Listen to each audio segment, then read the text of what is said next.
Bonjour mes frères et sœurs, quelle joie!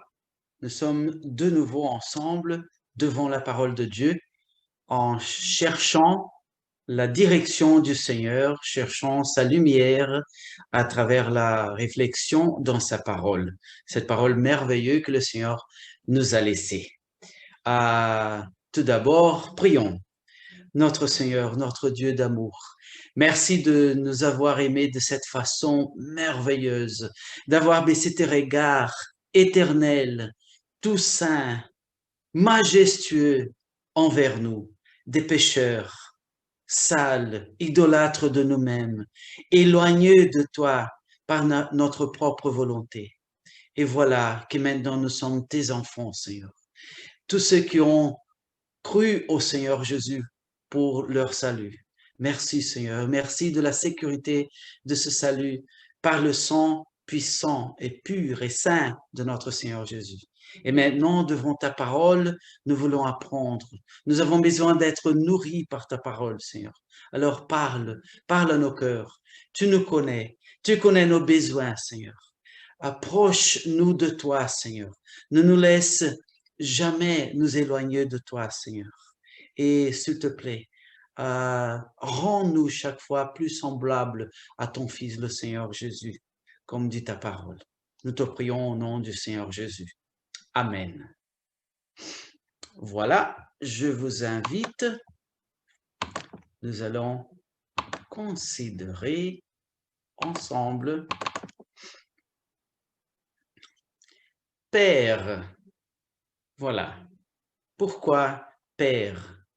La parole de Dieu, c'est même le Seigneur Jésus, lui personnellement, nous apprend à appeler Dieu de Père. Lisons ensemble Matthieu 6, 9, de 9 à 13, qui dit « Voici donc comme vous devrez prier. Notre Père qui est aux cieux, que ton nom soit sanctifié, que ton règne vienne, que ta volonté soit faite sur la terre comme au ciel. Donne-nous aujourd'hui notre pain quotidien. Pardonne-nous nos offenses, comme nous aussi nous pardonnons à ceux qui nous ont offensés. Ne nous induis pas en tentation, mais délivre-nous du malin. Car c'est à toi qu'appartiennent dans tous les siècles le règne, la puissance et la gloire. Amen. Voilà, nous aurons quelques réflexions dans cette façon que le Seigneur Jésus lui-même nous a appris à prier, à nous diriger à notre Dieu avec de la révérence. Voilà, déjà, nous avons lu le passage en Matthieu et parlons un petit peu de ce livre pour que nous sachions où nous nous trouvons dans la parole de Dieu. Matthieu a écrit, a adressé sa lettre, disons comme ça, aux croyants juifs. Et c'est pour ça que, par exemple, bien souvent, on trouve les expressions « comme il est écrit »,« selon les Écritures », comme le prophète l'a dit, parce qu'il parle des croyants juifs que connaissent bien l'Ancien Testament. Et c'est pour ça qu'il fait référence une fois après l'autre à ce qui était déjà écrit. En Matthieu, on va trouver l'expression l'évangile du royaume, aussi trouvé dans la tribulation.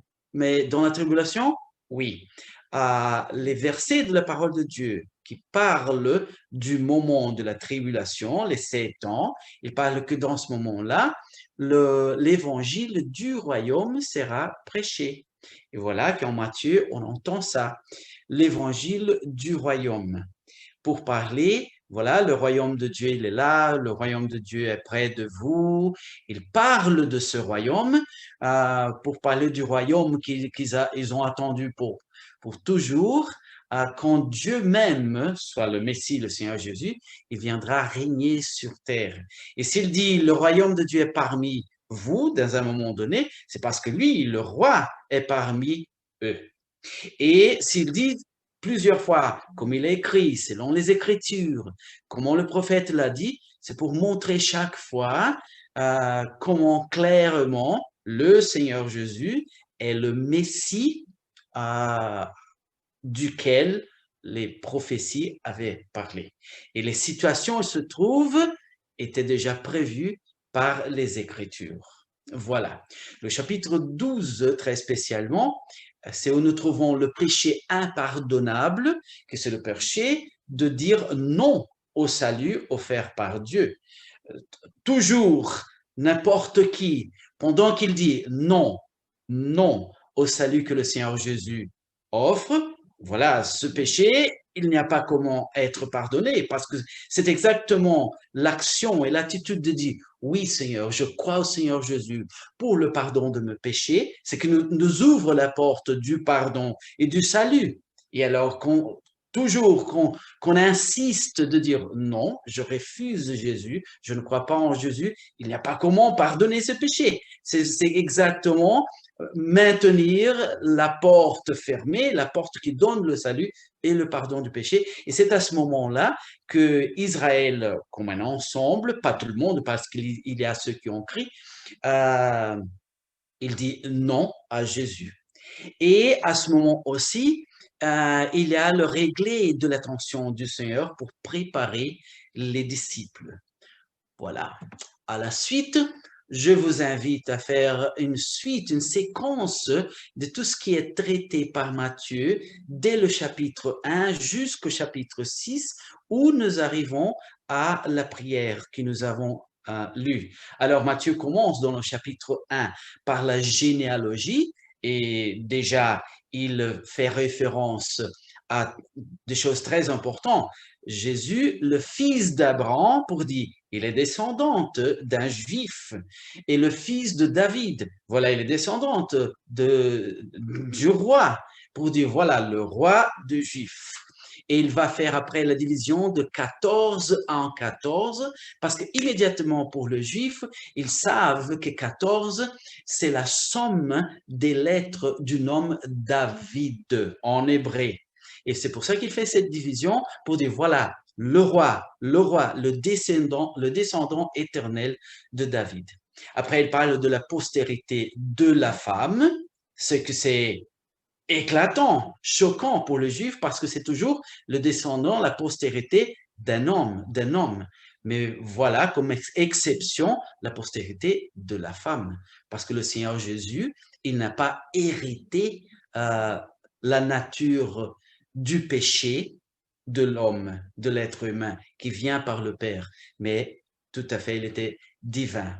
Et c'est pour ça la postérité de la femme comme prévu par Genèse 3 et 15. Chapitre de Matthieu, la naissance du Seigneur et la persécution d'Hérode. Chapitre 3, Jean-Baptiste. Nous voyons Jean-Baptiste, nous voyons l'évangile du royaume. Chapitre 4, l'adversaire, parce que c'est ça que veut dire Satan. L'adversaire tente le Seigneur dans le désert. Le Seigneur prêche l'évangile du royaume, guérit et appelle les premiers apôtres. Chapitre 5, nous voyons les béatitudes liées au royaume, le témoignage personnel, des enseignements à propos de la loi, de la colère, de l'adultère, du divorce, le serment, la vengeance, l'amour pour les ennemis. Et au chapitre 6, nous arrivons au moment où il parle de l'aumône et finalement, pour arriver où nous sommes, la prière qu'il nous a appris. Et voilà, il commence pour dire la façon de prier, de nous adresser à Dieu, de dire Père. Pourquoi Père au lieu de Dieu dans ce moment-là? Pourquoi Père au lieu de Seigneur, etc. Pourquoi est-ce que le Seigneur nous donne ce mot? Non seulement, alors nous nous adressons à un être au-dessus de nous, tout majestueux, tout saint, tout puissant, oui, il est tout ça, mais aussi un être relationnel. Un être, s'il est un père, c'est parce qu'il y a des enfants, il y a des filles, des fils et des filles. Voilà, ça montre une relation et ça nous donne une identité. Si nous sommes ses enfants, ça veut dire que nous avons hérité quelque part de sa nature, de ses caractéristiques, etc. Et voilà, c'est déjà Romains 8 qui dit que Dieu nous a sauvés pour nous rendre chaque fois plus d'après l'image de son Fils. Alors, appeler Dieu de Père nous parle d'une relation très intime, nous parle d'une identité, d'une orientation qu'un père donne à son enfant, d'un modèle, nous parle de sécurité, d'honneur, de dignité. Appeler Dieu de Père nous donne un nom. Père. Voilà. Nous allons lire maintenant Jérémie 32 et 38. Et voilà, je vous rappelle que quelle bénédiction nous avons la parole de Dieu traduite en français pour notre langue. Souvenons-nous qu'elle n'a pas été écrite en français, sinon en hébreu, araméen et grec. Et la majorité de nous, il me semble, nous ne connaissons pas ces langues. Alors, merci Seigneur pour la traduction de la parole de Dieu et bénis ceux qui n'ont pas encore ta parole traduite et appelle des enfants, de tes enfants qui viennent faire ça, Seigneur. Merci. Voilà, Jérémie 32 et 38 dit, « Ils seront mon peuple et je serai leur Dieu. » Quelle importance de ce passage. Ils seront mon peuple et je serai leur Dieu. Identité. Dieu veut être proche. Dieu veut que nous l'appartenions. Je veux que nous le voulions à notre côté. C'est lui qui dit, ils seront mon peuple et je serai leur Dieu. Merci Seigneur. Encore, en parlant de cette identité donnée par le mot Père. Romains 8, 29, écrit originalement en grec, nous dit « prédestiné à être semblable à l'image de son Fils ». Quel honneur, quel privilège, le plan éternel de Dieu, de nous racheter, non seulement pour nous racheter, c'est fini, mais pour une œuvre digne, honorable, nous rendre semblables à l'image de son Fils. C'est vraiment plus que restaurer la dignité de l'être humain, de l'image et ressemblance de Dieu. Merci Seigneur. Et encore à propos de l'identité, Jean 8, 44, qui dit « Vous avez pour père le diable et vous voulez accomplir les désirs de votre père. » Mais attendons, le diable n'a pas d'enfant. Il n'a jamais généré des enfants. Pourquoi ce mot-là? Parce que déjà la parole de Dieu utilise l'expression, la valeur, la relation père-enfant pour dire, pour parler de quelqu'un qui suit les pas de l'autre, qui suit les directions données pour l'autre, par l'autre. C'est pour ça qu'il dit, vous avez pour père le diable et vous voulez accomplir les désirs de votre père. Et nous avons pour père, grâce à Dieu, le Dieu tout majestueux, le Dieu saint, le Dieu d'amour. Alors, suivons ces pas. Voulions accomplir les désirs de notre Père et pas de Satan, ceux de Satan. Ok, et après, il nous donne aussi le mot notre, notre Père. Oui, il est le Père et nous avons vu comment c'est précieux cette valeur est précieuse, mais pas seulement Père, mais notre Père.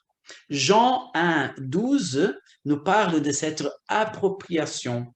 Jean 1, 12, un morceau du verset dit, « Mais à tous ceux qui l'ont reçu, elle leur a donné. » Elle, parce qu'il parle du Seigneur Jésus comme la parole de Dieu qui a devenu un être humain et habité entre nous. Alors, mais à tous ceux qui l'ont reçu, ceux qui ont cru au Seigneur Jésus, Dieu leur a donné à chacun de ces personnes. Voilà, c'est personnel, ça parle de moi, ça parle de toi. Soyons reconnaissants, cherchons la volonté de Dieu dans notre vie. Notre Père qui est aux cieux, ça parle d'une position, la position du Père qui nous donne aussi une position. Ce Père, c'est un Père céleste, c'est un Père qui est aux cieux.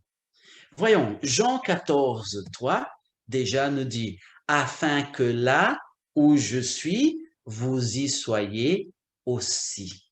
Le Seigneur Jésus nous a dit qu'il est allé préparer lieu de la place pour nous, afin que là où il est, nous y soyons aussi. Dieu nous veut tout près de lui. Et il est allé nous préparer un lieu aux cieux.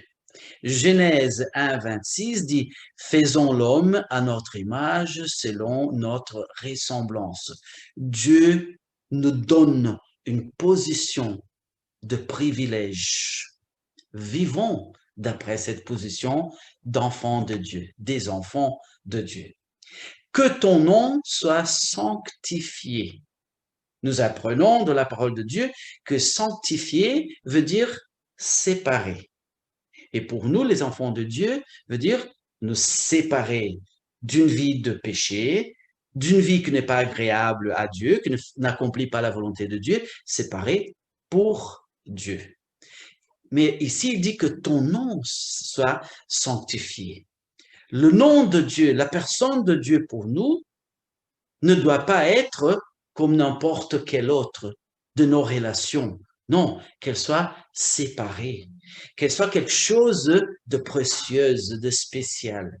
Ça parle de l'honneur de Dieu que nous devons donner à chaque instant. Déjà, Exode 20 et 12 et répété en Matthieu 19 et 19, dit « Honore ton père et ta mère ». Et Dieu, à travers ce symbole de la famille qui quelque part réfléchit la relation entre nous et Dieu, déjà il dit d'honorer nos parents et donne même une promesse pour ça. Et maintenant, il dit de honorer, que le nom de Dieu soit honoré. Nous l'honorons à travers nos prières, nos louanges et nos actions, notre attitude. Qui nous sommes devant la société, qui nous sommes dans la vie de chaque jour. Honneur à Dieu. Que ton règne vienne, que ton règne vienne, nous parle, parmi plusieurs d'autres choses, nous parle de sécurité. Ah, qu'est-ce que quand le règne de Dieu finalement sera venu ici sur terre, que le Seigneur Jésus sera assis sur le trône de David en Jérusalem, qu'est-ce que ça sera merveilleux. Déjà, il y a des passages de la parole de Dieu qui nous donnent des idées. Voilà, lisons Ésaïe 65, les versets 16, 20 et 21.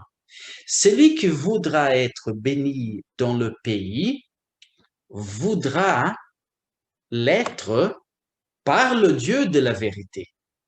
Et celui qui jurera dans le pays jurera par le Dieu de la vérité. Voilà, Dieu sera manifesté, il sera là, au trône de David à Jérusalem, et on saura que si on veut de la bénédiction, c'est là, ça vient de lui. Ça ne vient pas de la sécurité de mes diplômes, de mon argent à la banque, etc. Mais maintenant, ça sera clair. Celui qui voudra être béni dans le pays voudra l'être par le Dieu de vérité. Et celui qui jurera dans le pays jurera par le Dieu de vérité. Car les anciennes souffrances seront oubliées. Elles seront cachées à mes yeux. Il n'y aura plus ni enfants, ni vieillards qui n'accomplissent leur jour. Car celui qui mourra à 100 ans sera jeune, et le pécheur âgé de 100 ans sera maudit. Il nous apprend que dans ce royaume de 1000 ans, l'être humain reviendra à vivre une vie longue de centaines d'années, et il n'y aura personne qui sera coupé de sa vie ici, sauf si condamné à cause de son péché. C'est pour ça qu'il dit, et le pécheur âgé de 100 ans sera maudit. Ils bâtiront des maisons et les habiteront. Ça parle de la sécurité. La maison que je bâtis, je vais habiter. Personne ne la possédera, ne la dérobera. Ils planteront des vignes et en mangeront le fruit. Encore, Apocalypse 20, verset 4, nous dit « Et je vis des trônes, et à ceux qui s'y assirent fut donné le pouvoir de juger. Et je vis les âmes de ceux qui avaient été décapités à cause du témoignage de Jésus et à cause de la parole de Dieu. » Et en ce moment-là, il parle du moment de 7 ans, de la souffrance qu'il y aura ici sur la terre avant le royaume de Dieu, et de ceux qui n'avaient pas adoré la bête ni son image, et qui n'avaient pas reçu la marque sur leur front et sur leur main. Ils revinrent à la vie et ils régnèrent avec Christ pendant 1000 ans. Encore, le psaume 23 nous parle de cette position, de cette sécurité que être un enfant de Dieu nous donne. Cantique de David, nous dit le psaume 23, « L'Éternel est mon berger, je ne manquerai de rien. Il me fait reposer dans de verts pâturages. Il me dirige près des eaux paisibles. Il restaure mon âme. Il me conduit dans les sentiers de la justice à cause de son nom. Quand je marche dans la vallée de l'ombre de la mort, je ne crains aucun mal, car tu es avec moi. Ta houlette et ton bâton me rassurent. Tu dresses devant moi une table en face de mes adversaires. Tu oins de l'huile ma tête et ma coupe déborde. Oui, le bonheur et la grâce m'accompagneront tous les jours de ma vie et j'habiterai dans la maison de l'Éternel jusqu'à la fin de mes jours.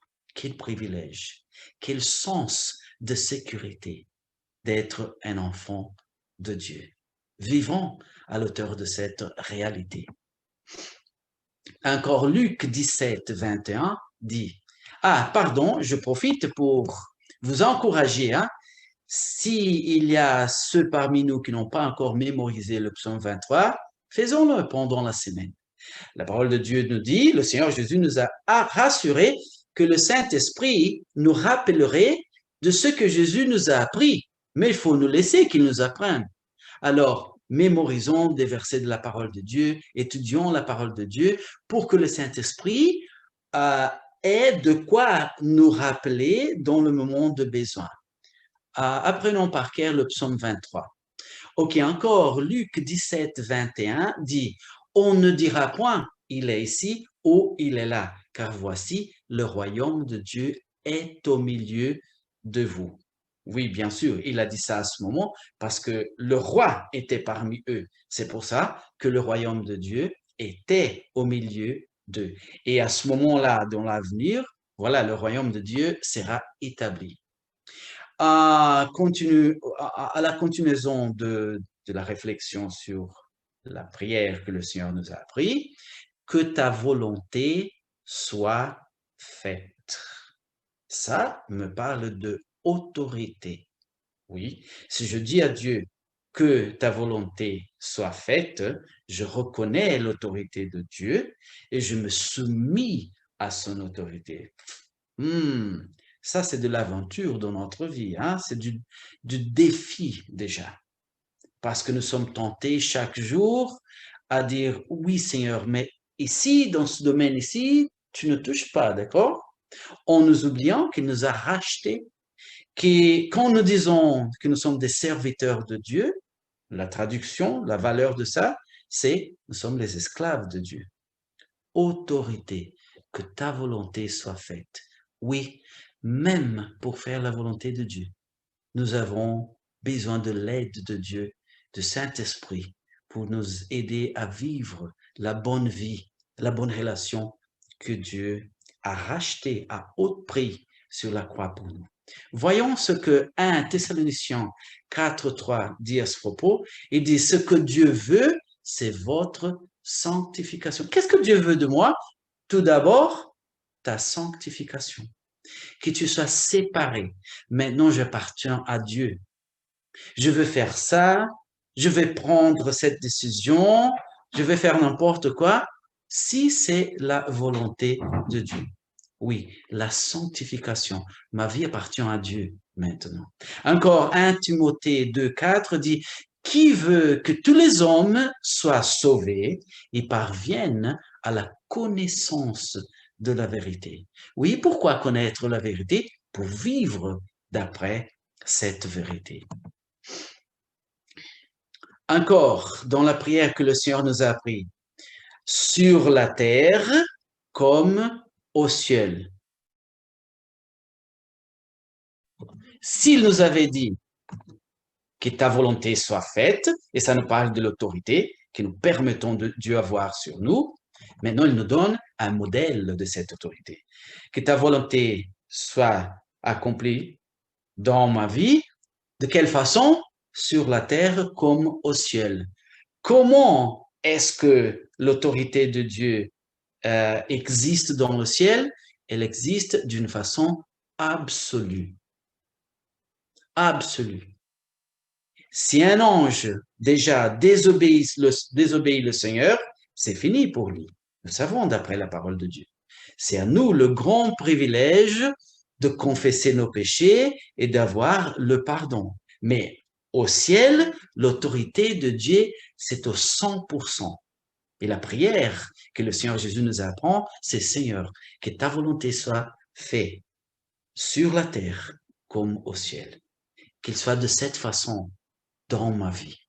Jean 14 et 12 nous dit déjà, en vérité, ce sont les mots du Seigneur Jésus, en vérité, je vous le dis, celui qui croit en moi fera aussi les œuvres que j'ai faites et il en fera de plus grandes parce que je m'en vais au Père. Si déjà tout ce que le Seigneur Jésus nous dit, c'est la vérité, quand il dit en vérité, c'est la traduction que nous avons en français pour le mot grec, qui en fait c'est un mot emprunté de l'hébreu, c'est le mot amen que nous connaissons, et que vient d'une racine du verbe faire confiance. C'est le verbe aman. Et quand il dit amen, c'est pour dire, vous pouvez confier aux paroles que je suis à vous donner maintenant. Quand il dit en vérité, c'est comme par dire, je vais vous dire des mots forts maintenant, choquants peut-être, mais faites confiance. Et il dit en vérité, je vous le dis, celui qui croit en moi fera aussi les œuvres que je fais. Ah oui, Seigneur, oui. Et il en fera de plus grandes. Mais qu'est-ce qu'il y a à faire de plus grande de tout ce que le Seigneur Jésus a fait déjà? Il donne l'explication à la fin du verset. Parce que je m'en vais au Père. Le Seigneur Jésus, dans toute sa puissance, il n'a, à son temps et à la géographie du moment, il n'a que achevé son entourage. Mais à travers nous, Dieu fait plus de ce qu'il a fait. Voilà, l'évangile est arrivé en Belgique. Alors c'est pour ça qu'il dit, et il en fera de plus grandes, parce que je m'en vais au Père. Ah, mais c'est ça, que c'est faire le plus grand encore, c'est arriver avec l'évangile dans des endroits où le Seigneur Jésus n'est pas arrivé. Voilà le problème. Nous ne valorisons pas cette pierre précieuse que c'est l'évangile, que c'est le salut donné par Dieu. Donnons de la valeur à ce qui a de la valeur d'après la parole de Dieu. Dans la prière encore, donne-nous aujourd'hui notre pain quotidien. Ça me parle de dépendance et de confiance. Je dépends de Dieu et je confie qu'il va me donner. Et après, si nous avons fait confiance à Dieu pour le plus haut, le plus cher qu'il y a, notre salut, pourquoi nous méfier de le restant, du restant? 1 Pierre 5,7 dit « Et déchargez-vous sur lui de tous vos soucis, car lui-même prend soin de vous. » Le psaume 37, verset 25 dit « J'ai été jeune, j'ai vieilli, et je n'ai point vu le juste abandonné, ni sa postérité mendiant son pain. » Ça par dire, Dieu ne nous abandonne pas. Parfois, il y a des situations pressées que Dieu nous permette de passer pour nous changer, pour nous apprendre des leçons importantes en tant que des enfants de Dieu, et d'autres fois pour que son nom soit glorifié. Mais sinon, quand à son soin pour nous, il n'y a pas de doute.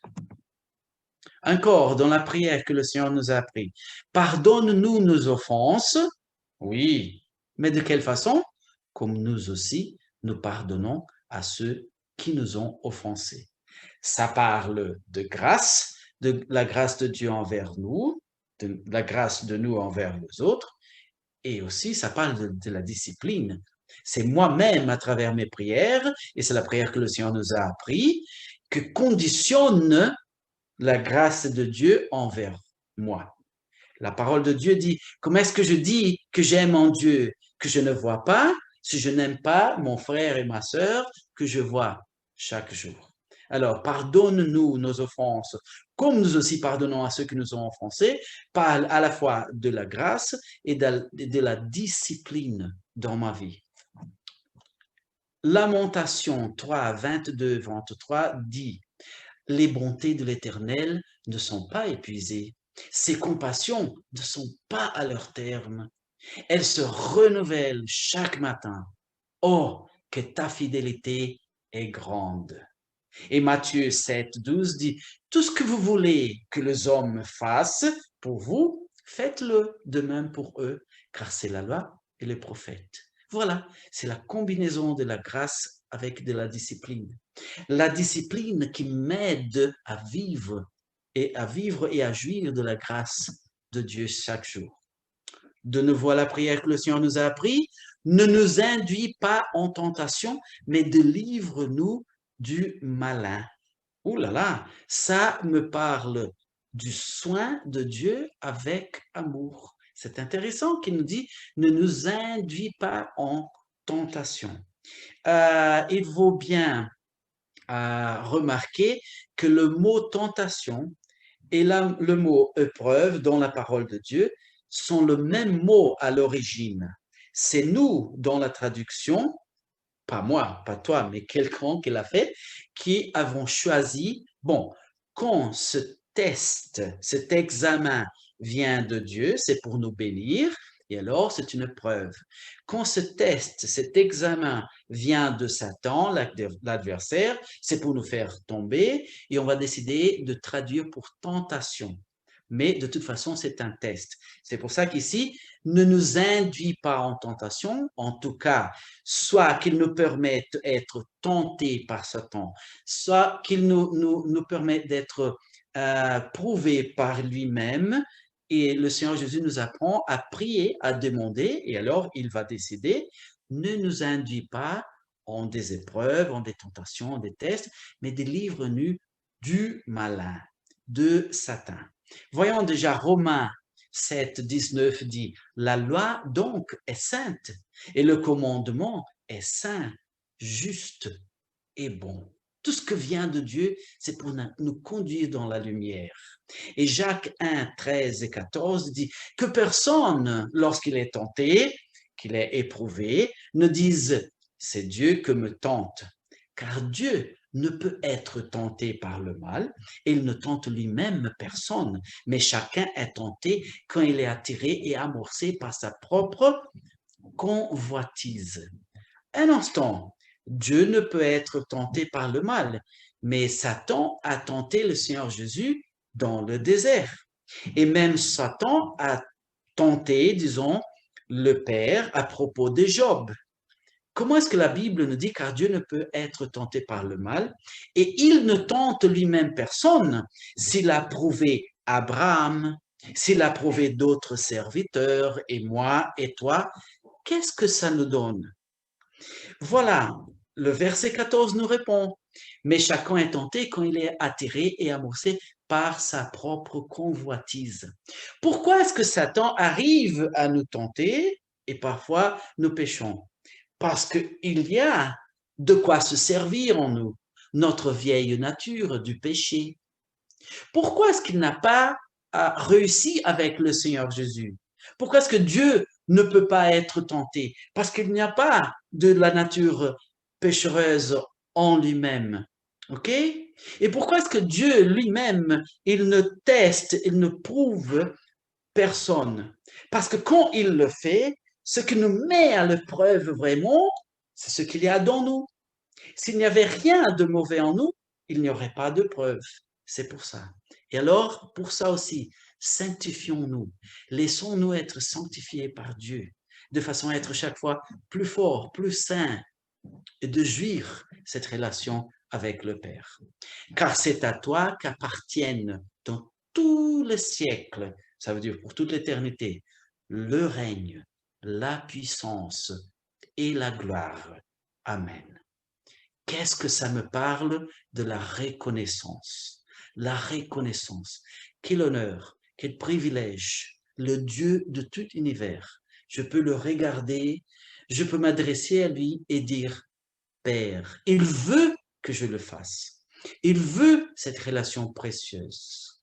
Alors, profitons de tout ça qui a été acheté pour nous, payé au plus haut prix sur la croix par la souffrance et le sang du Seigneur Jésus. Que notre Dieu soit honoré. Et grâce à Dieu pour ce moment ensemble dans la parole de Dieu. Prions une fois encore. Notre Dieu d'amour, notre Père éternel, quelle joie, quelle merveille, quel privilège, quel honneur. Nous sommes appelés tes serviteurs, nous sommes appelés tes amis, nous sommes appelés tes enfants. Tu nous as rachetés, tu nous as donné un nom digne. Ton nom, le nom le plus digne qu'il y a. Merci Seigneur. Ah Seigneur, aide-nous, parce que ce n'est que par ta grâce et par l'aide du Saint-Esprit, par la puissance de ta parole, la lumière qu'elle a, que nous pouvons vivre à l'auteur de ce que tu nous proposes. Merci Seigneur, merci parce que déjà c'est toi qui le veux tout d'abord. Aide-nous, ne nous laisse pas nous éloigner de toi. À toi la gloire pour toute l'éternité. Nous te prions au nom du Seigneur Jésus. Amen.